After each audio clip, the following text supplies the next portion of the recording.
Richard Westmoreland. Absent. Valdemar Vigneau. Absent. Bobby Hill. Present. Present. Williams. Present. We have 4 members present. We do not currently have a quorum. Okay, Hi, Gia Hamilton is on the call. perfect. Okay, she's got, Yes. you're Kim great. is on the, We have a quorum. Sorry for being late, everyone. It's okay. Kim is thank on you. the call. Did you get Kim? Yes, Yes. that's Okay. first president. Okay, so I'll go forward. I'll read, I'm sorry.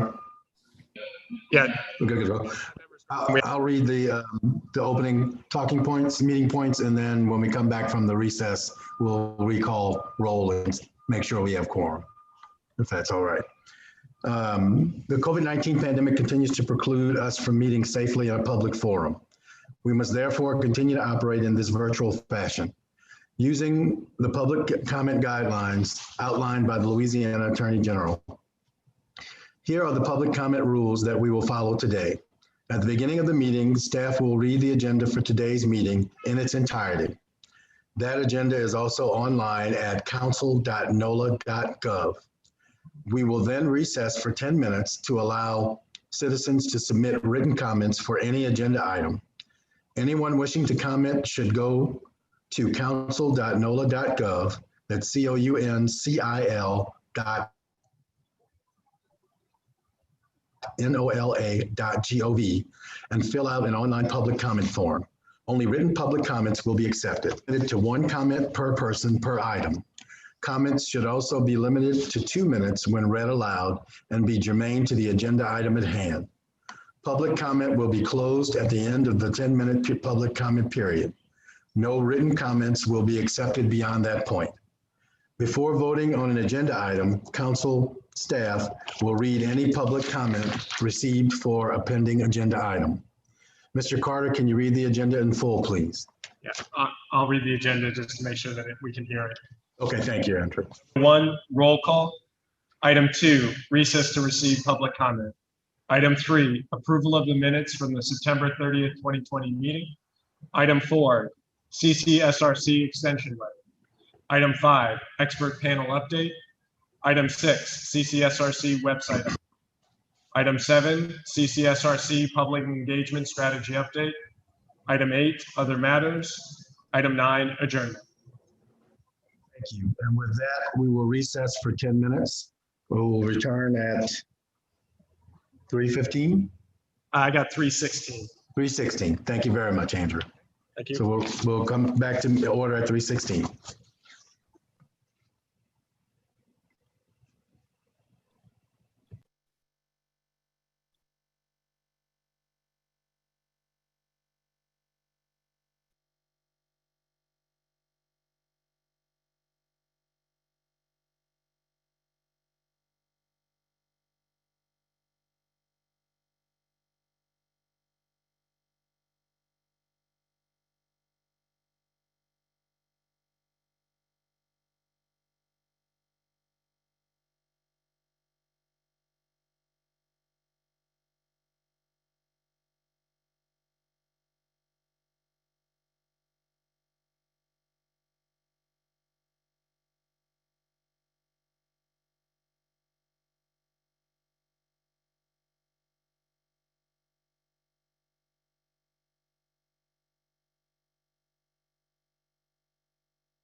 All right, we are good to go.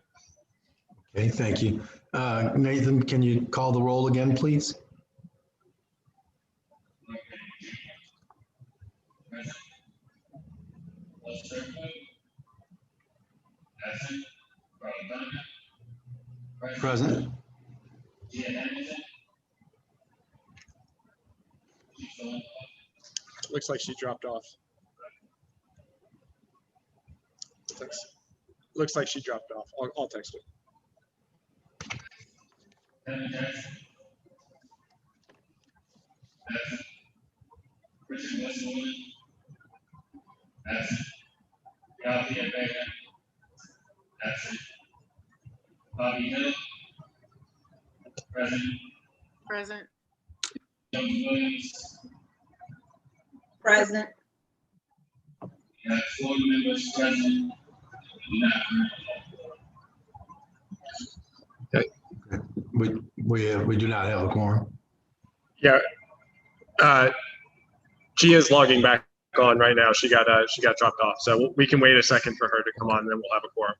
Perfect.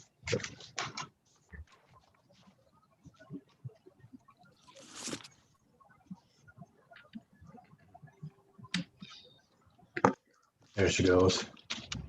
Looks like that's the Grigri Lab. It's Gia.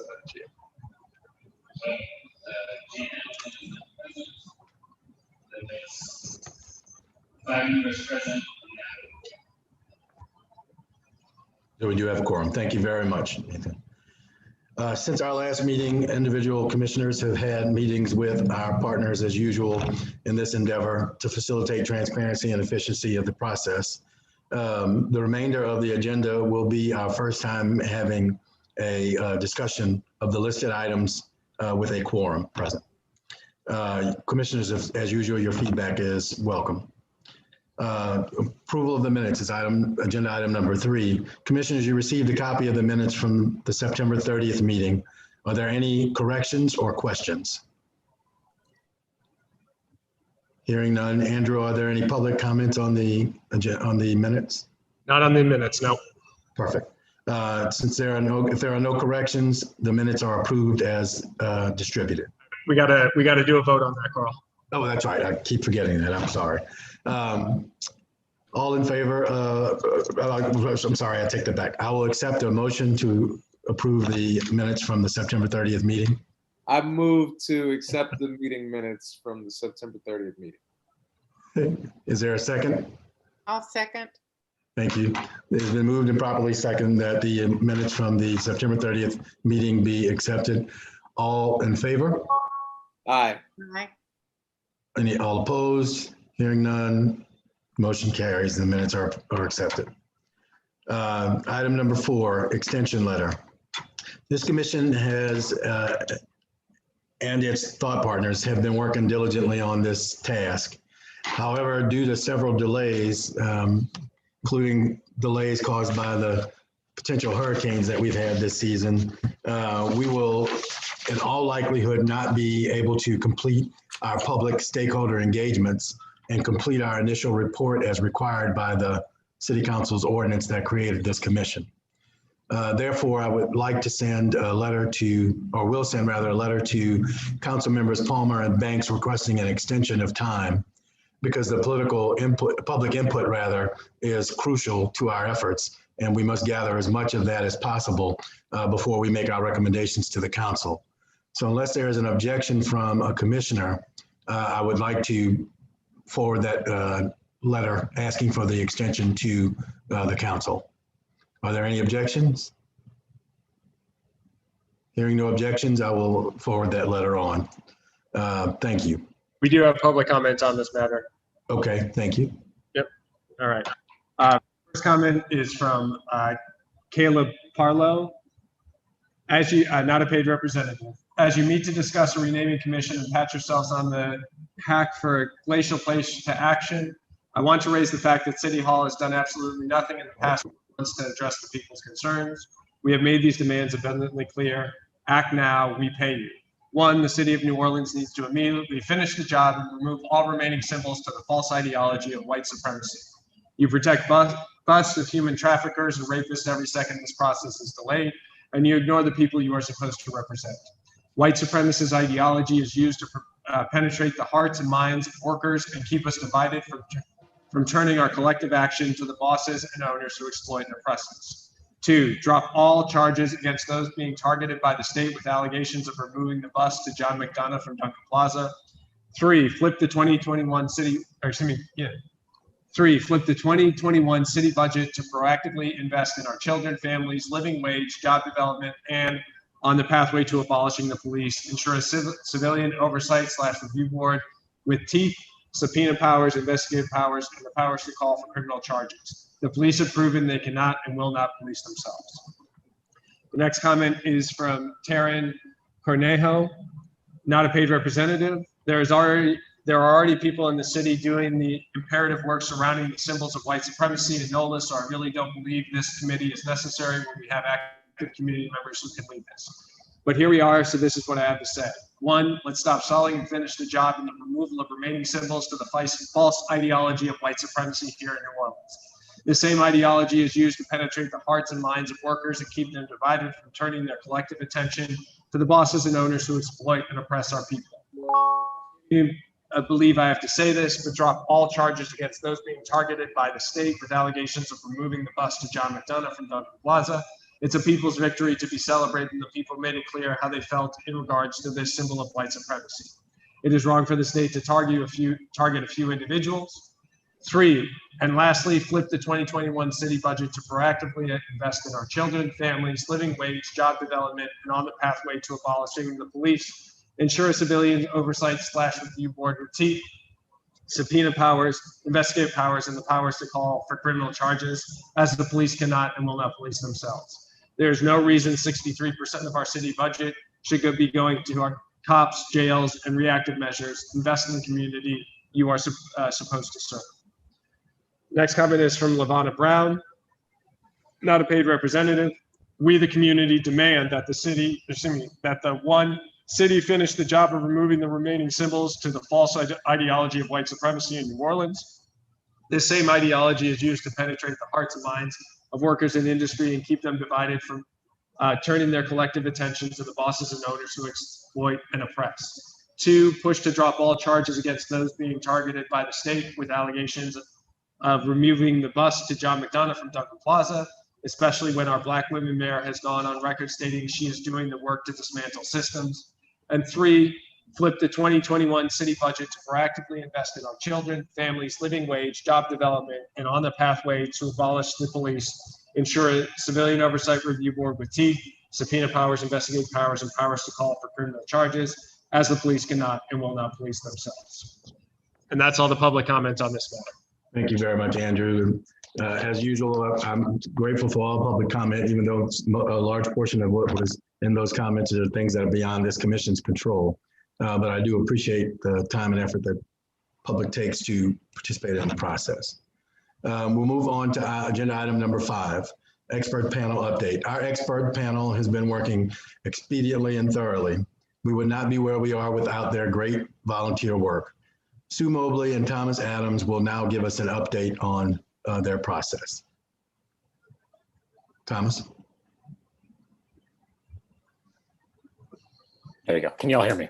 Yes. Great. All right. Thank you, commissioners.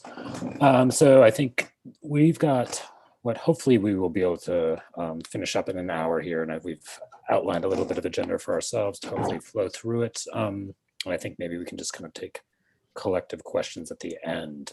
So I'm going to start, and apropos of what we discussed in the previous meeting, I'm going to go through the list of the addendum list of names that we're adding in for renaming, and also go through with brief biographies similar to the ones we produced before. They're a little shorter, but and I asked both Sue and I asked that this addenda gets transmitted, and I'll send it over after this meeting to the commission, and it gets put up on the website, similar to the ones before. So in the course of auditing the list of city streets beyond those identified by the New Orleans Public Library, the panel of experts have located an additional set of names. The relationship of these names to the criteria are as follows and sometimes overlap. A, members of the Confederate military and those who solicited financial and military support for the treasonous insurrection against the United States from 1861 to 1865. B, active participants in the attempt to overthrow the government of Louisiana at Liberty Place in 1874. C, active participants in the denial of the 14th and 15th Amendment rights to Louisiana citizens via the Louisiana Constitutional Convention of 1898, colloquially known as the Disenfranchising Convention in modern and contemporary scholarship. And 4, active participants in the passage of the New Orleans City Council's Housing Segregation Act of 1924, which was promptly struck down by the U.S. Supreme Court in 1927 in Harmon versus Tyler. So below, briefly, here's a list of honorees and the relevant street place names, and then I'm going to go through the biographies of each. So 1, Martin Berman, who's honored with Berman Avenue, Berman Highway, Berman Park, Berman Place, and Berman Road. Edward A. Burke, who's honored with both Burke Avenue and Burke Road. Andrew J. McShane, honored with McShane Place. Isaac W. Patton with Patton Street. Davidson Bradford Penn with Penn Street. Henry Vigneau with Vigneau Street. And Lewis Wilts with Wilts Lane. And now again, I'm going to read through these biographies of these 7 folks. Martin Berman, who lived from 1864 to 1926, was the longest serving mayor in the New Orleans history, holding that office from 1904 to 1920, and then again from 1925 until his death in 1926. He was born in New York City, but his family moved to New Orleans when he was 1 year old. His work on behalf of the gubernatorial campaign of Francis T. Nichols led to his formal entrance into politics and appointment to a deputy assessor position in Orleans Parish in 1888. A steady climb in local machine politics led to his appointment as a delegate to the state's 1898 Constitutional Convention. As Thomas J. Semmes, chairman of the Judiciary Committee of that convention, said of its purpose, quote, "We meet here to establish the supremacy of the white race." Delegate Thomas J. Kernan made clear their anti-democratic goals, writing that they met, quote, "to take away the ballot from almost, if not quite, a majority of the voters of the state." Succinctly echoing both Semmes and Kernan, Convention President Ernest B. Kruschnitt noted that their purpose was, quote, "the elimination of the Negro vote." As a delegate to the 1898 convention and yay voter on all 3 measures regarding this, Berman supported this direct, unequivocal, and unabashed, and at least for the next 67 years, successful attempt at circumventing the 14th and 15th Amendments to the US Constitution. Berman would later comment that, quote, "the poll tax has proved a considerable benefit to us for some time." Edmond A. Burke, again of Burke Avenue and Burke Road in New Orleans East. Burke, who lived from 1839 to 1928, was born in Kentucky. In October of 1861, he was commissioned as an officer in the Confederate Army in Texas under the command of Colonel Xavier Blanchard DeBray and fought against the United States in the treasonous insurrection for the remainder of the war.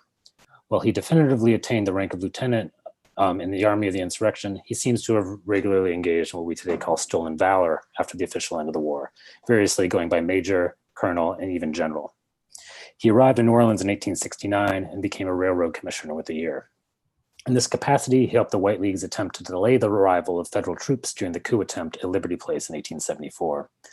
For his service to the White League's attempt to overthrow democracy, he was briefly given the roles of commissary of subsistence and registrar of voters in the coup government. After the defeat of the White League's treason, he attempted to assassinate Governor William Pitt Kellogg the next month. His participation in these further treasons barely impeded his rise in New Orleans and Louisiana politics. He won election to Administrator of Improvements in November of 1874 and State Treasurer in 1878, a role he held for the next 10 years.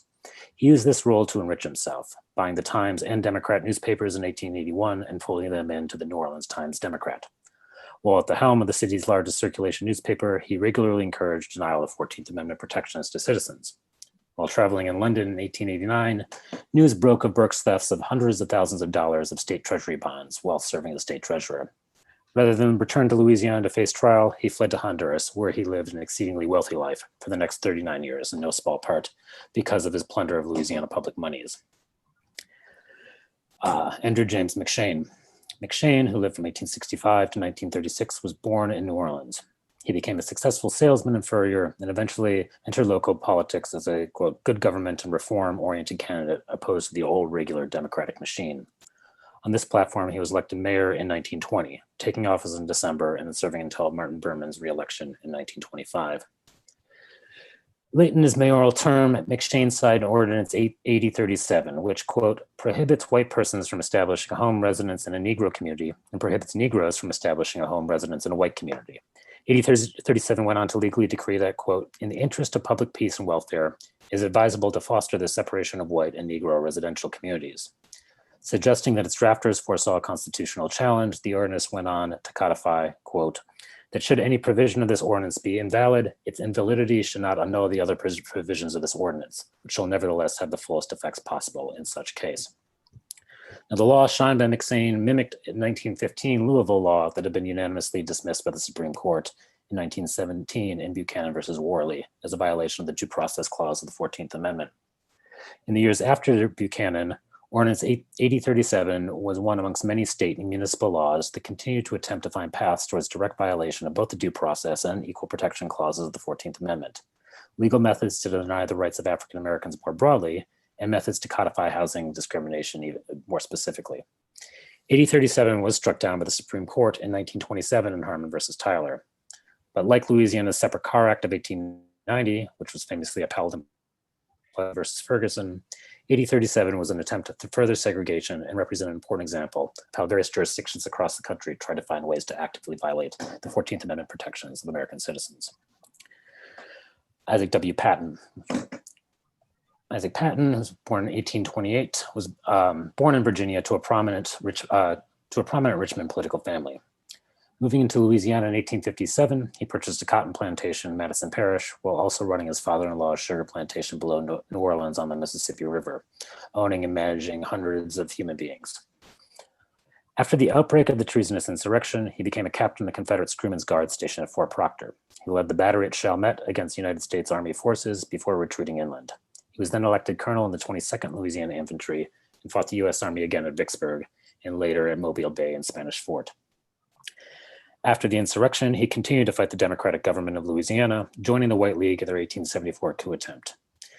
These treasonous actions endeared him to New Orleans, quote, redeemers, and upon the end of Reconstruction, he served in a variety of elected capacities, including New Orleans mayor from 1878 to 1880 and city treasurer from 1884 to 1888. Davidson Bradford Penn, who was born in Virginia, though he was the son of a prominent New Orleans businessman. After a military and legal education in Virginia, he returned to New Orleans in 1858 and ran a cotton press. At the outbreak of the insurrection in 1861, he induced his employees to join him in the treason. He became a captain in the 7th Louisiana Infantry and was promoted to colonel in July of 1862. General Jubal Early praised his service against the U.S. in the key battles of Fredericksburg, Chancellorsville, and Gettysburg. He was captured by the U.S. Army in Rappahannock, Virginia in November of 1863 and served out the remainder of the official war in prison.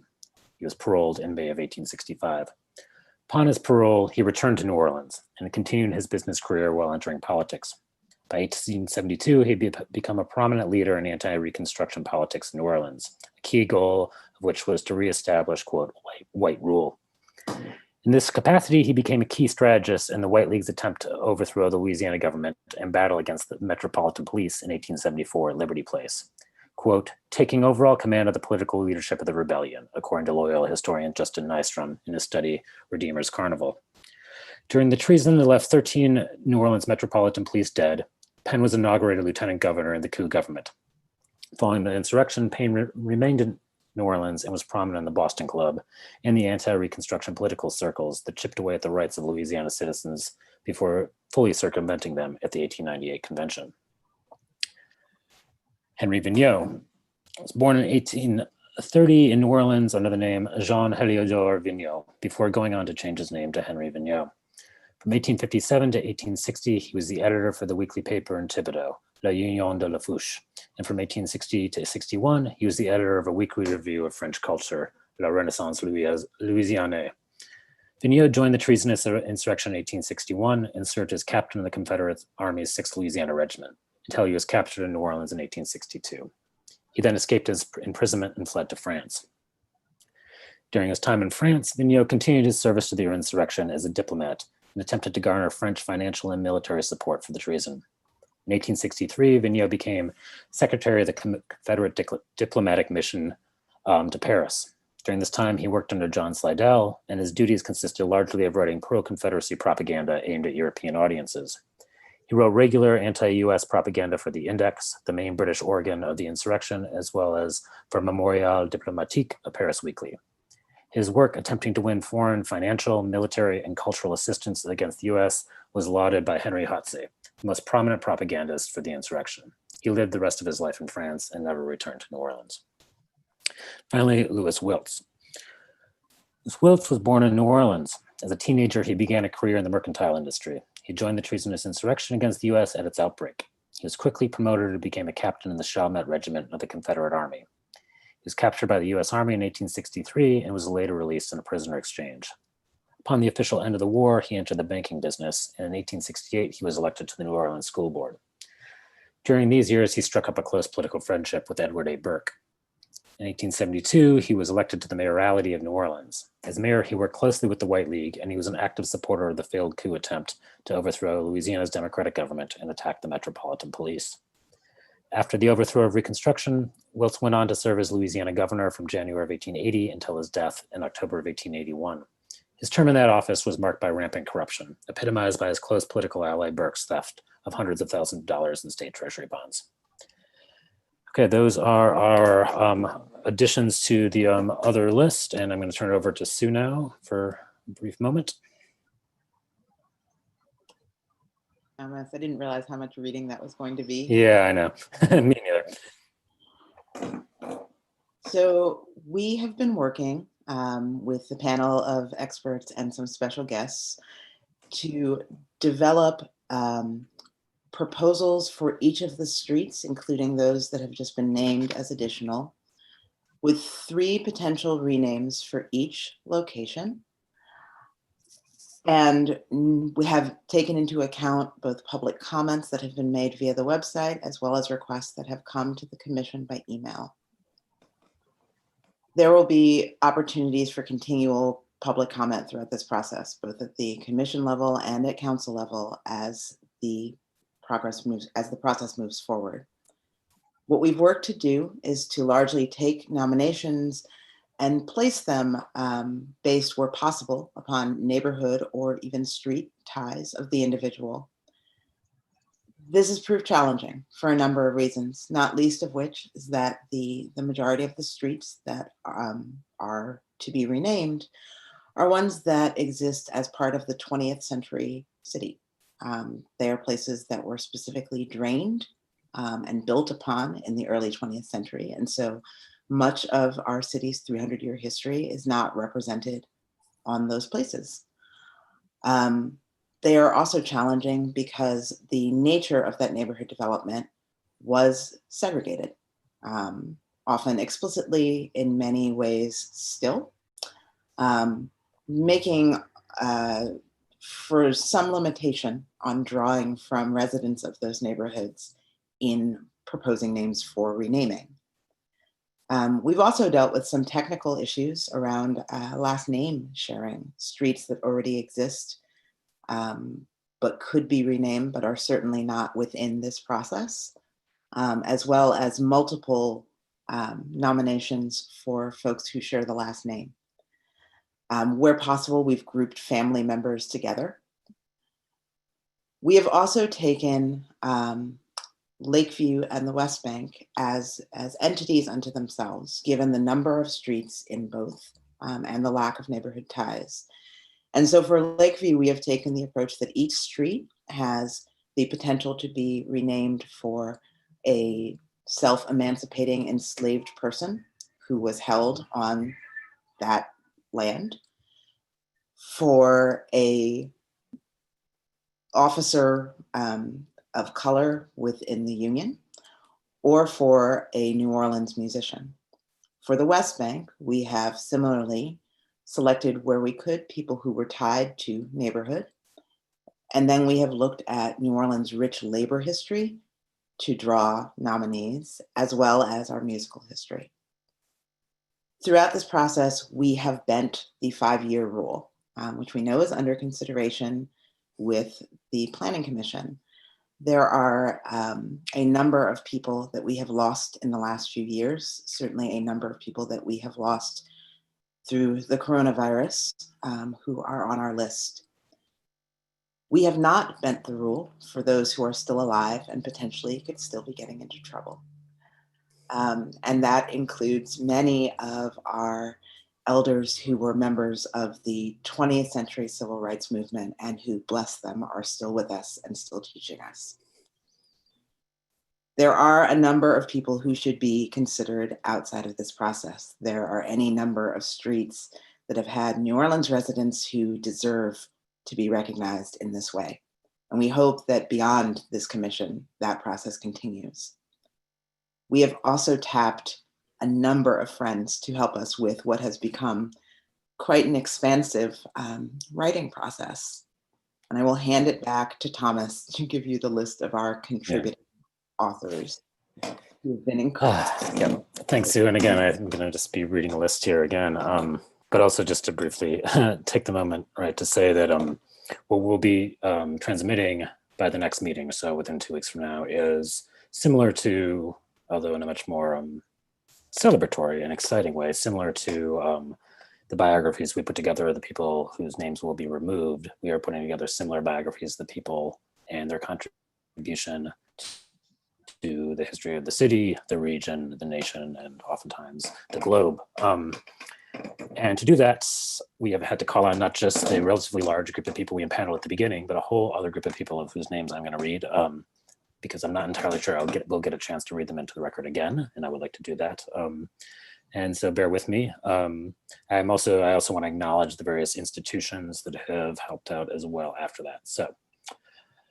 So our contributing authors now will include Dr. Janet Alured, Dr. Robert Azzarello, Gemma Birnbaum, Dave Cash, Dr. Nancy Dixon, Dr. Adrian Dixon, Morgan Dowdy, Allison Fensterstock, Dr. Ryan Fertel, Dr. Gwendolyn Midlow Hall, Jordan Hirsch, Dr. Cedric Johnson, Dr. T.R. Johnson, Dr. Joshua Lewis, Dave Cunyon, Dr. Lawrence Powell, Katie Reckdahl, Dr. Matt Sakakini, Dr. Walter Stern, Dr. Tanya Tetlow, Dr. Red Tremmel, Dr. Brian Wagner, and Dr. Leon Waters. And again, that's in addition to the other people who we have already read in as members of the panel that we've put together from the beginning. I also want to acknowledge and point out that we have now had contributions from every four-year university in the city, including Dillard, Loyola, Southern University, New Orleans, University of New Orleans, Tulane, and Xavier, as well as from both LSU and McNeese State within the state and across the country, from Michigan State University, from the University of California, Berkeley, from the University of Chicago, from the University of Illinois at Chicago, from the University of Illinois at Urbana-Champaign, from the University of Pennsylvania, and the University of Wisconsin-Madison. I also want to thank some students and put them into the record as well, who have contributed a lot of help with this, from Tulane University, Ben Bernstein, and Samantha DeGoo. And from the University of Sydney, my own students, Dr. Ruby Adler, Bella Bauer, Celia Bradshaw, Isabella Coap, Phoebe Hussey, Min Kim, Emily Manning, Ross McLean, Alexander Murray, Lily Newton, Annabelle Lois Pettit, Eloise Grace Richardson, Lynn Way, Georgia Ware, Isabella Witten, and with very special thanks to Brad Fitzmaurice, as well as commission interns David Gross and Simran Gupta. And now I will turn it over to Sue to start our next reading of names. It's my turn for the list. Yeah. For consideration for the streets, we have proposed 3 names for almost all of them. These are, of course, a place to begin. And there is room for addition, there's room for commentary, but these are the names that will be featured with profiles in the report that we turn over to the commission by the next meeting. Lakeview, Walker, Jasper, a self-emancipating person. First Lieutenant James Ingraham, Lee Dorsey. Mouton, Margaret Elizabeth, a self-emancipating person. Colonel James Lewis, Mac Rebenak. Lane, Georges, a self-emancipating person. Captain C.C. Antoine, Louis Prima. Bragg, Celestine, a self-emancipating person. Lieutenant Robert H. Isabel, Juanita Brooks. Lakefront, Beauregard, Woody Gagliano, Jordan B. Noble, Sweet Emma Barrett. Robert E. Lee, Alan Toussaint, Joseph M. Bartholomew, Thelmy LaFawn. Gentilly, Drew, Wardell Cazer, Francis Joseph Gaudet, Arthur Chapital, General Early, the Dent family, Jesse, Tom, and Albert, Marcus Christian, Alice Dunbar Nelson, Carrollton Hollygrove, and Gertown, General Ogden, Herman Midlow, Sarah Towles Reed, Johnny St. Cyr, Forche, Sister Gertrude Morgan, Virginia Y. Collins, Buddy Bolden, Leonidas, Reverend Samson Skip Alexander, Mahalia Jackson, Marva Wright,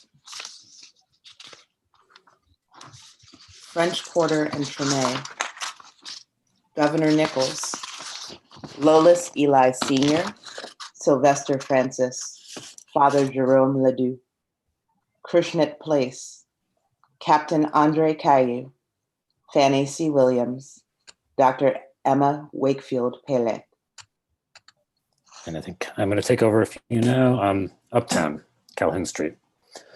Father Louis Toomey, Dr. Barbara Marie Guillory Thompson, James Newgas. General Taylor Street. Henry Roland Roy Bird, perhaps more popularly known as Professor Longhair. Harold Baptiste, Henry E. Braden. Palmer Street.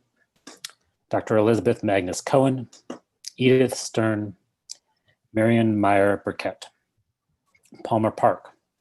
Charles Deslandes, Fernand Lucien Rousseff, Earl Palmer. Sylvie B. Wright Place. Ernest Wright. John Jack Nelson, Catherine Kitt Center. And Patton Street. Father Joseph Fichter, Nils Douglas, Rosa Keller. West Bank. Slidell Street. Herbert Simpson, Alonzo Ellis, Henry James Red Allen. General Meyer Street. Rudy Lombard, James E. Porter, Kid Thomas Valentine. Semmis Street. Edwin Williams, Veronica Hill, Lizzie Douglas, who performed as Memphis Minnie. Berman Place. Governor P.B.S. Pinchback, Clarence Henry, Sidney Bechet. Raphael Semmis. Harold Jean DeVore, Ramon Pajes, Dolly Adams. Berman Avenue. Rudolph DeDune, W.W. Kerr, Danny Barker. Berman Park, of which we only have one nominee, which is Morris Jeff. Berman Highway. Lieutenant Governor Oscar Dunn, Eleanor Pete, Ferdinand Joseph Lamoth, who performed as Jelly Roll Morton. And Wilts Lane. Louis Martinet, Cheryl Epling, Edmond Dede. I think it's back to you, Sue. CBD, Capdeville, Louis Rudinet, Robert Charles, Revius Ortique Jr., Tulane Avenue, Shea May Temple, Allison Tootie Montana, Ellis Marsalis. Penn, Marcellais Noir, Dr. Sarah Mayo, Arthur Estevez. Lee Circle or Tivoli Circle, Leah Chase, Dorothy May Taylor, Comité des Citoyens. Lower 9, Lee Street, Thompson, for the sisters Anne and Shirley, though Jean is still with us. Leontine Goins Luke, Ronald Lewis. Beauregard Drive, James Roberts, an enslaved soldier who fought in both the Revolution and the War of 1812 without being granted his promised freedom either time. Elizabeth Rogers, Doris Jean Castle. New Orleans East, Burke Avenue and Drive, which we recommend be combined as they are a through street. Juan San Malo, Edward X. Dunn, and Chifuncte for the indigenous inhabitants of the region. Marigny, McShane Place, Joseph Guillaume, Storme DeLarvery, Lionel Furbos. 8th Ward, Comus Court, Arthur J. Robinson, better known as Mr. Okra. Lizzie Miles, Julia Aaron Humbles. 6th Ward, Vigneau, Sylvanie F. Williams, Mary Coghill, Diane French Cole, universally known as Mama D. And back to Thomas. That is our list of names. Like I said earlier, we are in the process of a good amount of editing. Again, to publicly thank this large amount of people who have come together to help us with this effort, which I'm hoping, again, will get wide circulation on the website, but also will find a place to live for quite some time in terms of the biographies we're putting together, because I think they will be a tremendous resource for the city and community. And with that, I don't think we have anything else for the time being. So, other than your questions, of which we welcome.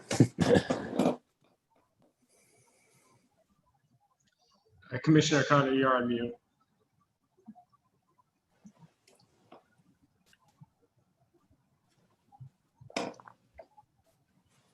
Can you hear me now? Yes. Okay, I'm sorry. Thank you, Sue and Thomas, for that. Before we get to commissioner questions, Andrew, are there public comments that you'd like to read? One public comment from Kathy Carmouche, not a paid representative. Every day I read about the shootings, car break-ins, robberies, and I see the potholes. I read about the 5% pay cut for city employees. Why is the council spending time and money on changing street names? Why is street name changing a priority compared to the serious issues facing citizens of Orleans? Thank you very much, Andrew. Are there any comments from the commissioners or questions?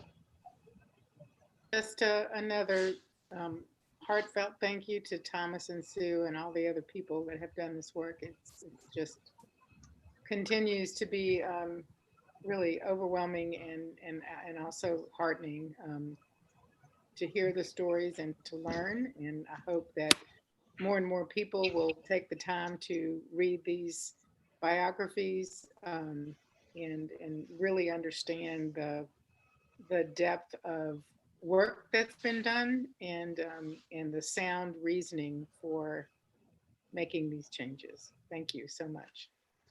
Thank you, Commissioner Hill, and I echo that as well. And to that last public comment that you read, Andrew, to that person, I would suggest that they really pay attention to the breadth of diversity of the names of the people who are on this list, as well as the things that they achieved. Because if you look at that, you will have a better, and juxtapose that to the names of the people who will be removed, that will answer your question about why this is important for the city council to handle at this point in time. You know, many times we overlook the lasting impacts of microaggressions, as folks like to call them these days, that lead to people's plights, right? And this is, you know, a larger effort than just some cosmetics here that we're doing.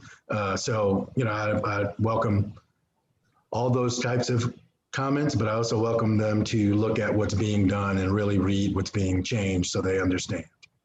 Carl, I would like to add one more thing, and in regards to that comment, that the city's really not spending much, if any, money on this thus far. I mean, the commission and the work of Thomas and Sue and that team is all volunteer. So I did want to call that out. It's an important thing to note. Thank you for bringing that up, Bobby. Correct. Also, can we tell people where they can read the biographies of the nominees, the names that have been nominated? Can we give that information so people can read that again? Mm-hmm. So that information will be listed on the website for the commission, and that is www.nolacccsrc.org. And I hope you all can't hear it, but I'm getting some great city service right now. They're cutting trees outside my home, so I hear it loudly. I hope it's not coming through the computer. But that's the address where you can go and look at this once it's put up by the Spears Group. The other thing I'd like to emphasize is that we are having these virtual community meetings that will be occurring. There's one this evening, and Bobby Hill will talk about that shortly. But that's another place for folks to give us some input so that we can get it all in before we as a commission take the experts' opinions and suggestions and also juxtapose those against the things that the commissioners would like to see and make the recommendation to the council. So are there any other comments or questions? Hearing none, we will move to item number 6 on the agenda, which is, and thank you again, Thomas and Sue. Yes. Oh, the one thing I did want to say is that the two commission interns who contributed, Simran Gupta is a Tulane student as well, and David Gross is a Millsap student. Both are New Orleanians, but we're chomping at the bit to be a part of this process and have been trying to contribute greatly since then while being in school like all the other students. So I appreciate that. Item 6, website update. We don't have a person from the Spears Group with us today, so I will read their comments for us. In partnership with commission leadership and council staff, Spears Group completed and launched the fully developed version of the website. Again, www.nolacccsrc.org. Excuse me, on October 1st, with a media release to targeted journalists and outlets, and a series of social media graphics encouraging public engagement in the process. The announcement was covered statewide in prominent print and broadcast publications, including BR Proud, WGNO, Biz, New Orleans, NOLA.com, and more. Per the request of the commission, during the last meeting, Spears also developed a high-level social media content calendar with a series of branded graphics and relevant third-party content to post throughout the coming months on both the council's official social channels as well as the individual members. The website is now fully functional with an updated list of news coverage highlights, an interactive map of streets and public places throughout the city that have been recommended for renaming, informational resources for the public, and 2 active public comment submission forms for both street renaming and honorary dedications. The Spears team has set up a dedicated password-protected page on the website where commission members and council staff will be able to view all public comment submissions to date. Through that platform, those with access are now able to download all submissions in CSV format, which can be opened in Excel or Google Sheets.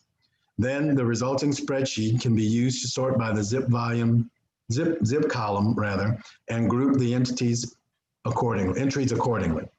The page also has a search box at the top, which will allow users to search for specific demographic of public comments, such as zip code. Spears will continue to work with the commission and members of the council on ongoing public outreach and engagement efforts, including promotion of this rescheduled virtual panel discussion event through local, national press targets and social media. I do want to commend them for the efforts that they made on the page. It is greatly improved from the initial page that we put up just to get things going and give people a chance to have a place to give some of their input. I think those who haven't visited in a while, if you go back, you'll be happy to see the improvements that are there. And part of our process is also to help educate the public about why we're doing this, but also about the people who the streets are currently named after and those who we're suggesting, so that people, particularly New Orleanians, obviously, get a better feel and idea for who this city has raised and brought to the world and the things that they've done. So very appreciative of this work of the Spears Group getting the website up.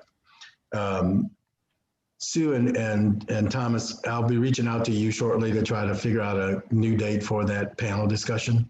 That was supposed to happen on the 14th of October and was postponed because of the weather issues. And we'll have that, and for the general public who's listening, it's going to be a discussion in depth about why and how they made the decisions that they made as experts on this. Commissioners, do you have any other questions about the website or the Spears Group's work or comments. Are there any comments from the public, Andrew? No comments on this one, no. Okay, hearing none, then we will move on to the next item on the agenda, which is public engagement strategy update.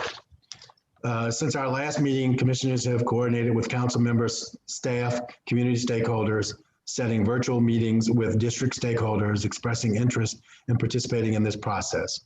I encourage anyone interested to reach out immediately so we can try and accommodate you before the end of this month. Commissioner Hill has graciously been coordinating this effort, and I ask her to update us now. Commissioner Hill? Yes, thank you, Commissioner Connor.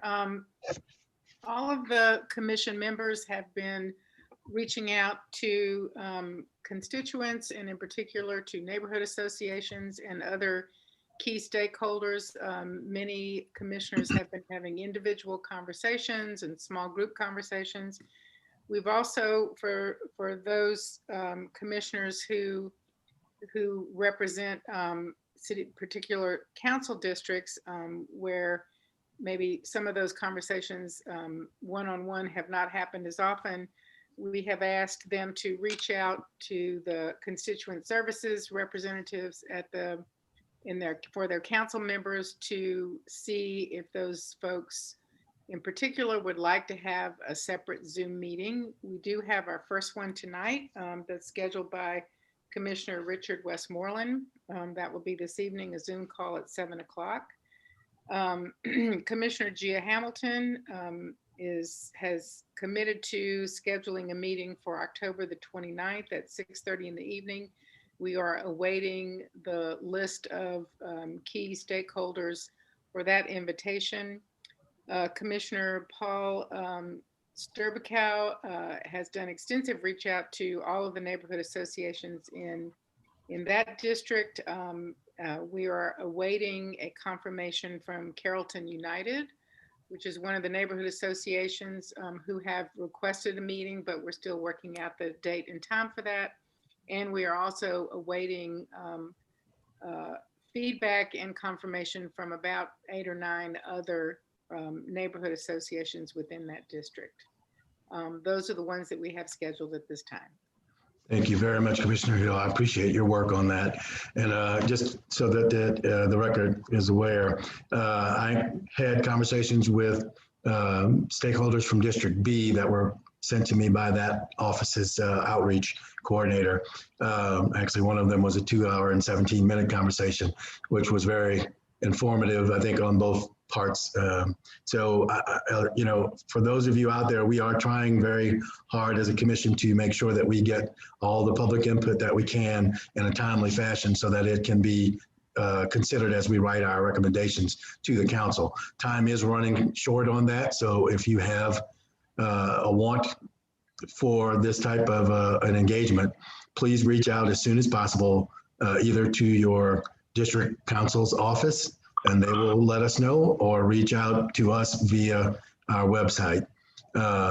And we will, you know, try to schedule that and get it all in so that all the input is there when we make our recommendations to the city council.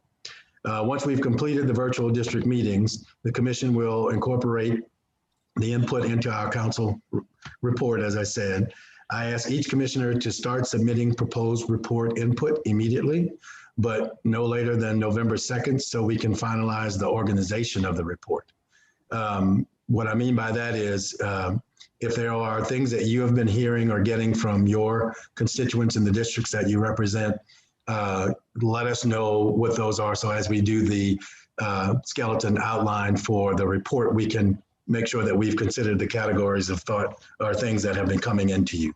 So if you all could think about that and get that to me as soon as possible, that would be perfect. It also is time to study more intently the expert suggestions and public input from the website. Within the next few weeks, we will meet to discuss our council recommendations based on all the input we will have received by then. So also, again, you heard the suggestions that were read into the record today by Thomas and Sue. I know that there are some of us who have received input from different members of the city who have given either different names for different streets or different streets and names completely from those that were just mentioned. Although I am heartened to know that the work of the experts has really been thorough, because of the things that have been submitted to the website, they have addressed most of the names that we've received that way, as also most of the streets that we've received via the website. So that means that they are rather on target with what they're trying to do in their methodology for getting it done. So it's always nice to see when that comes together. Commissioners Raymond and Westmoreland were also having some coordination of outreach to other media outlets. Do either of you, well, Commissioner Westmoreland's not with us. Commissioner Raymond, do you have an update on any of your media activity since then, or the plans for more media activity going forward? I've done one interview with ABC in the last 2 weeks, and WWL reached out last week to do something in the coming weeks. Perfect. And I know there'll be other things that we try to get going as well. Again, we want to make sure that this process and the thoughts behind it are transparent so the public understands exactly how and what we're doing. Earlier in this meeting, we heard some public comments that basically said that everyone is not being considered, everyone's thoughts about this aren't being considered, or that we should scrap this process and simply remove everything that has been suggested in the past. And what we're asking for at this point is, public input to make sure that we're not ignoring suggestions that the universal suggestions that are out there that we don't have of our own volition, or that the experts have not come up with. We want that information so that it is included in our thoughts when we do our recommendations here. So are there any comments from the commissioners or questions? Is there any public comment, Andrew? Yeah, there's one public comment. This is from Randolph Morgan, not a paid representative. 1, finish the job. Release a timeline for the immediate removal of all remaining symbols to the false ideology of white supremacy, including street names, school, and public property. Remove the remaining 10 monuments now. 2, follow community-driven process for the removal of the monuments and the choosing of their replacements. Honor the actual grassroots movement that has been spearheading this conversation for years, and let us lead in the renaming process. 3, enact the Take 'em Down NOLA ordinance now. Expand the definition from the Confederate monuments to all symbols to the false ideology of white supremacy. 4, abolish the police. Start with flipping the budget, defund the police, and fund the people. 5, hands off the individuals accused of removing the John McDonough statue and any individuals accused of removing symbols that uphold the myth of white supremacy.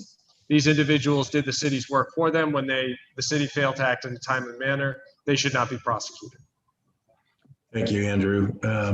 And to that comment, I would like to tell that reader, as others who have made the same statement, that you are leading the process. Your grassroots efforts have gotten this commission together and gotten us moving in a way that we think is productive and robust, and those efforts are appreciated. And hope that at the end of this process, you'll see that more fully as we orderly do what it is that needs to be done to make these changes.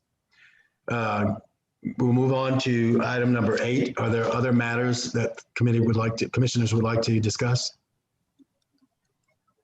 Hearing none, and I'm sure there are no, but are there comments on that, Andrew? Nope. Thank you very much. So with that, if there is no further business, we have concluded our agenda, and I declare this meeting adjourned. Thank you all. Thank you. Have a good evening. Thanks, everyone.